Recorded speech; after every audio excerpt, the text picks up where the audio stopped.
Hello students, class 9th। अब हम अपना चतुर्थ पाठ कल्पतरु कल्पवृक्ष इसके बारे में पढ़ेंगे। प्रस्तुत यह पाठ वेताल पंचविंशति इस प्रसिद्ध कथा ग्रंथ से संपादित करके संग्रहित है। इसमें मनोरंजक और विस्मयकारी घटनाओं के द्वारा जीवन मूल्यों का निरूपण है। इस कथा में पूर्व के समय से ही अपने घर के बगीचे में स्थित कल्पवृक्ष से जीमूतवाहन लौकिक पदार्थों को नहीं मांगता, बल्कि वह सांसारिक प्राणियों के दुखों को दूर करने के लिए वरदान मांगता है। क्योंकि संसार के भोग्य भौतिक पदार्थ पानी की लहर के समान स्थित न रहने वाले अर्थात नश्वर हैं, इस संसार में केवल परोपकारी सबसे उत्कृष्ट और सदा स्थिर रहने वाला तत्व है। अब इसका हम फर्स्ट पैराग्राफ पढ़ेंगे।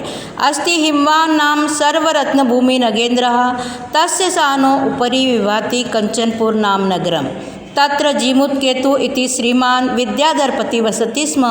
तस्या गृहोद्याने कुलक्रमागतः कल्पतरुः स्थित स राजा जीमूतकेतु तं कल्पतरुम् आराध्य तत्प्रसादात् च बोधिसत्त्वसम्भवं जीमूतवाहन नामं पुत्रं प्राप्नोत्। स जीमूतवाहन महान् कालेन दानवीर सर्वभूतानुकंपी च अभवत्। तस्य गुणैः प्रसन्न स्वविश्चैः प्रेरिता राजा कालेन सम्प्राप्त यौवनं तब यौवन राज्य अभिषेक्तवान्।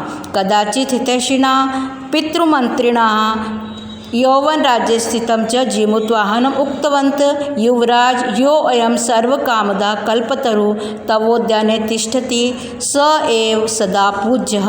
अस्मिन् अनुकूले स्थिते शक्रोऽपि यस्मान् बाधितुं न शक्नुयात् इति। अब हम इसका अर्थ पढ़ेंगे। सभी रत्नों का स्थान हिमालय नामक पर्वतों का राजा है। उसके शिखर चोटी पर कंचनपुर नामक नगर सुशोभित था। वहाँ जीमूतकेतु श्रीमान विद्याधरों मतलब एक प्रकार की देवताओं की योनि के राजा रहता था। उसके घर के उद्यान में कुल परंपरा से प्राप्त हुआ एक कल्पवृक्ष स्थित था। उस राजा जीमूतकेतु ने उस कल्पवृक्ष की आराधना करके उसकी कृपा से बोधिसत्व के अंश से उत्पन्न जीमूतवाहन नामक पुत्र को प्राप्त किया। वह जीमूतवाहन महान दानवीर और सभी प्राणियों पर कृपा करने वाला हुआ।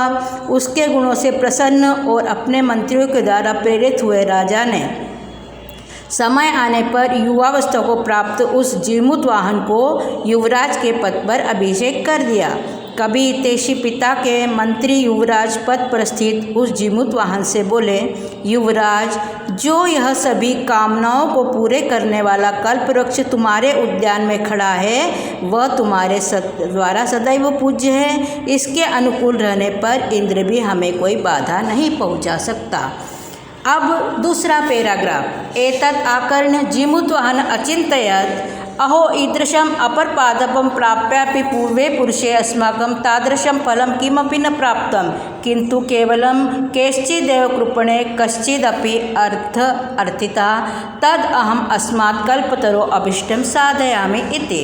एवं आलोच्य सः पितुः अन्तिकम् आगत्य च सुखमासीनं पितरम् एकान्ते निवेदयत्। तात त्वं तु जानासि एवं यदस्मिन् संसारसागरे आशरीरम् इदं सर्वधनं विविचितं चञ्चलम् एवं परोपकारे अस्मिन् संसारे अनश्वर यो युगान्तपर्यन्तं यश प्रसूते तद अस्माभिः ईदृशा कल्पतरुः किमर्थम्।